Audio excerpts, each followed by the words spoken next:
न जाने मुखातिब हम किससे हों। संजीदगी का तो मुजाहरा सवालों पे ही देखा जा सक रहा है। अब मेरे ख्याल में हम दीवारों से और छतों से मुखातिब हों तो बेहतर होगा, क्योंकि कहते हैं कि जी दीवारों के भी कान होते हैं और छतों के भी आजकल कान लगे हुए हैं। जनाब डिप्टी स्पीकर साहब, मैं आपकी तवज्जो चंद अहम इश्यूज़ की तरफ ले जाना चाहूँगा, जिसमें बलूचिस्तान और आपके मुल्तान के जो निश्तर हॉस्पिटल में जो लाशों के जो अंबार लगाए गए थे। जब स्पीकर साहब, ज़ियारत का एक वाक़या हुआ था 14 जुलाई को, जिसमें 9 अफराद की लाशें गिराई गई थी। फिर 15 जुलाई को 2 और अफराद की जो है लाशें गिराई गई। दिखाया ये गया जी कि ये दहशतगर्द थे और इन्होंने आर्म फोर्सेस पर हमले किए हैं, और जिसके नतीजे में उनके साथ फोर्सेस का मुकाबला हुआ और वो मार दिए गए। इसी तरह 16 अक्टूबर को मस्तूम के काबू इलाके में 5 मजीद अफराद को इनकाउंटर करके मार दिया गया, और 17 अक्टूबर को एक बार फिर वही तारीखें दोहराई दी गई। 4 और अफराद को खारान में जो है गोलियां मारकर शहीद कर दिया गया। जनाब स्पीकर साहब, हुकूमतें बदलती रहती हैं, जमहूरी हुकूमतें भी आती हैं, गैर जमहूरी हुकूमत भी आई हैं, इलेक्टेड हुकूमतें भी आई हैं, सिलेक्टेड हुकूमतें भी आई हैं, नॉन इलेक्टेड हुकूमतें भी आई हैं, हैवी मैंडेट के साथ भी हुकूमतें आई, बगैर मैंडेट के साथ भी हुकूमतें आई। लेकिन बलूचिस्तान के हालात क्यों तब्दील नहीं हो रहे? 1947 से लेकर आज दिन तक सूबाई असम्बलियों से लेकर सेनेट से लेकर कौमी असम्बलियों तक हम रोजाना हर रोज कोई ना कोई एक मसला लाके ऐवान के सामने, हुक्मरानों के सामने रखते हैं, लेकिन बलूचिस्तान के हालात तब्दील क्यों नहीं हो रहे? मुख्तलिफ पॉलिटिकल पार्टियों की हुकूमतें आती हैं, निज़ामात तब्दील किए जाते हैं, आइन में तब्दीलियां लाई जाती है, लेकिन बलूचिस्तान में क्यों तब्दीली नहीं आती? इससे तो हमारी उन बातों की तस्दीक होती है कि बलूचिस्तान को चलाने वाले हुक्मरान नहीं, बलूचिस्तान को चलाने वाली वो कुव्वतें हैं जिसने रोज़े अव्वल से बलूचिस्तान को इस मुल्क का कानूनी समझा हुआ है। जनाब स्पीकर साहब, मैं वो लिस्ट आपको मुहैया करूंगा। खारान में CTD के हाथों मारे गए 3 अफराद की शनाख्त हुई है। एक का नाम फरीद, दूसरा सलाल और तीसरा वसीम ताबिश। फरीद वल्द अब्दुल रज़ाक बादेनी सकना नोशकी को रवां साल 28 सितंबर को अब्डक्ट किया गया था, और सलाल वल्द अब्दुल बाकी सकना नोशकी को 6 अक्टूबर को कोयटा से उठाया गया था। वसीम ताबिश को 9 जून 2021 में खुजार से जबरी गुमशुदा किया गया था। इनकी तस्वीर भी है हमारे पास। वसीम ताबिश एक स्टूडेंट था, और उसका गुनाह और कसूर यह था कि उसने मिसिंग पर्सन्स के हक में कुछ शेर बोले थे। इस मुल्क में शायरी करना भी जुर्म है। इसकी मिसाल हबीब जालिब की कैद की वो दौर हमें याद आ रहे हैं। यहां पर लिखना भी गुनाह है, यहां पर बोलना भी गुनाह है। आप लिखें तो आप उठाए जाएंगे, आप बोलें तो आप उठाए जाएंगे, आप एहतजाज करें तो आप उठाए जाएंगे या गायब किए जाएंगे। कहीं हम इस मुल्क का नाम तब्दील तो नहीं करना चाहते? जिसको पाकिस्तान बनाया गया था उसको कहीं हम गायबिस्तान में तो तब्दील नहीं करना चाहते?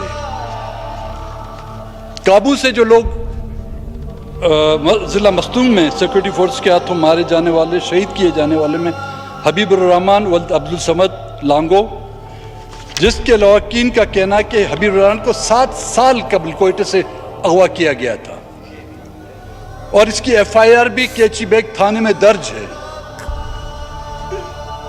مشتاق ولد عبدالرشید، علی احمد ولد تاج محمد، حبیب الرحمان ولد عبدالصمد، عبید اللہ ساتکزئی، محمد داؤد ولد شیر محمد، نیاز محمد ولد عبد الباری، عبید اللہ اور محمد داؤد کے حوالے سے شکایت موصول ہے، لیکن فیملی کی طرف سے ابھی تک کنفرم نہیں ہوا۔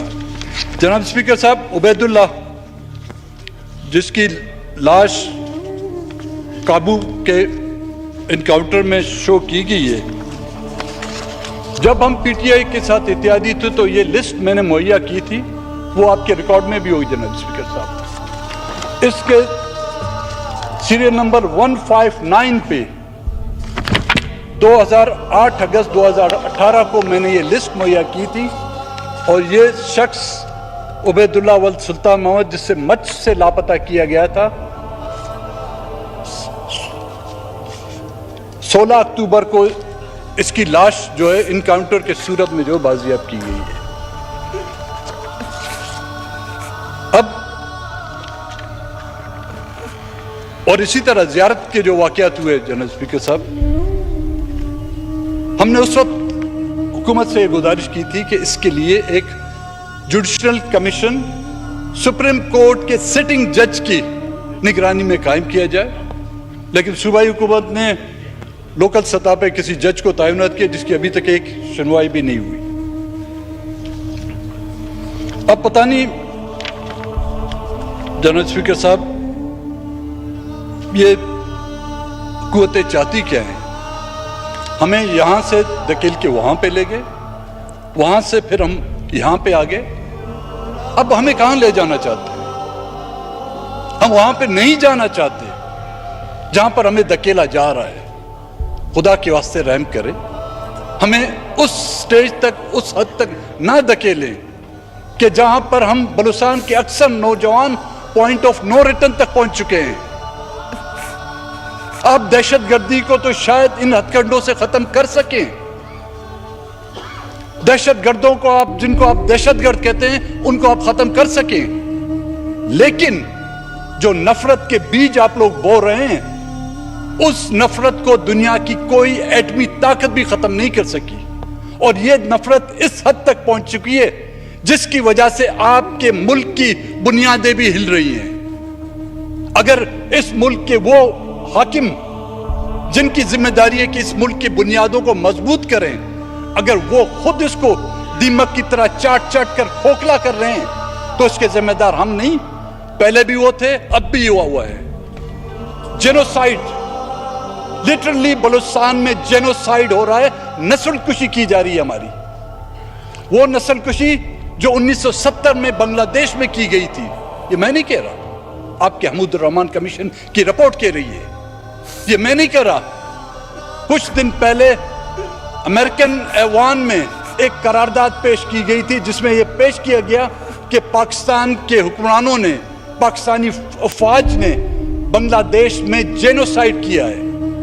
آج پھر وہ تاریخ دوہرا رہے ہیں آپ لوگ بلوچستان میں۔ ہم بنگالیوں کی طرح کتنے طاقتور نہیں، ہماری تعداد اتنی زیادہ نہیں، ہماری تعداد سے زیادہ جو ہے آپ نے ہمارے نوجوانوں کے قبرستان کھڑے کر دیے ہیں، اور کہتے ہیں کہ جب بھی ہم حکمرانوں سے بات کرتے ہیں، کہتے ہیں یہ لوگ تو جی افغانستان میں ہیں، افغانستان سے آتے ہیں، یہاں پہ کارروائی کر کے چلے جاتے ہیں، پھر افغانستان۔ بھائی ایک زمانے میں افغانستان تو آپ کے ہاتھ میں نہیں تھا، اب تو ماشاءاللہ افغانستان آپ کے بقول، آپ کی کوششوں سے جو وہ آپ کا ملک کا 5واں صوبہ بن گیا ہے، اور وہاں پر آپ کے بغیر چاہتے ہوئے کوئی چڑیا پر تک نہیں لگا سکتی، تو کیسے ابھی بھی وہ لوگ افغانستان میں بیٹھے ہوئے ہیں؟ وہ ایک کی تعداد نہیں ہے، ہزاروں کی تعداد ہے۔ اگر وہ افغانستان میں ہے تو ان کے لیے مہاجر کیمپ بنائے گئے ہوں گے، کیا ان کے لیے کوئی وہاں پر کوئی مہاجر کیمپ بنایا گیا ہے جس میں وہ ابھی تک ہیں؟ لیکن ہیں افغانستان میں، لاشیں یہاں سے برآمد ہو رہی ہے۔ جناب اسپیکر صاحب، ان کی शक्ल सूरत देखे आप, लगता है ये बलूचिस्तान की पहाड़ों पे नहीं, गर्मियों में टेम्परेचर जो है 48 से 50 तक जाके पहुंचता है, लगता है सियाचिन या कश्मीर की पहाड़ों में इन्होंने जंग लड़ी होगी, जिनकी रंगत जो है वो सब्ज होने की बजाय और गोरी चिट्टी हो गई है। उनका हुलिया, उनका दाढ़ी का तराश, कोई भी पहाड़ में बैठा हुआ शख्स जो है ना अपने साथ 5 स्टार का जो है बार्बर या हजाम लेके नहीं घूमता होगा, जो उसकी दाढ़ी भी तराशे और उनके सबके बालों को जो है ना एक ही तर्ज से काटे। ये सिर्फ एक ही कुव्वतें कर सकती हैं, जिनके बारे में हम जब कहते हैं जी आप इदारों के बारे में बात करें, तो भाई किसके बारे में हम बात करें? ये आफत तो खुदा ने तो हम पे नहीं लाई है ना, इसके जिम्मेदार क्या यहाँ के हुक्मरान नहीं, वो कुव्वतें नहीं जिनके हाथों से रोजाना हमारी लाशें उठाई जाती हैं? ना धकेले हमें उस स्टेज पर, और एक बार हम लोग उस स्टेज पर चले गए तो फिर वापस आने की फिर हमसे उम्मीद ना रखें।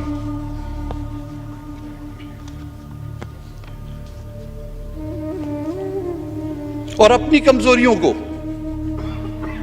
जब कोई दहशतगर्दी का वाकया होता है तो उनके पीछे जाने के बजाय, उनका पीछा करने के बजाय, जो इन्होंने स्टाफ में अपने अकूबत खानों में, तहखानों में जिन नौजवानों को रखा हुआ है, उनमें से चंद एक मार के फेंक के और अपना स्कोर कंप्लीट करना चाहते हैं, पूरा करना चाहते हैं कि जी हाँ हमने दहशतगर्द मार दिए।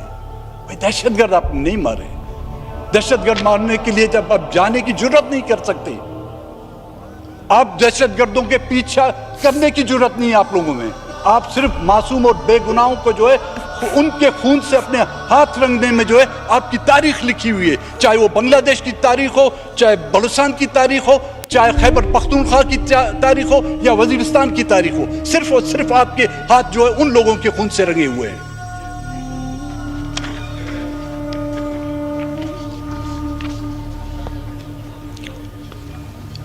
जो आपका मुल्तान का जो निश्तर हॉस्पिटल का जो वाकया, जो लाशें मिली हैं, कोई कहता है 200 हैं, कोई कहता है 500 है, अब अल्लाह ही जाने कितनी है।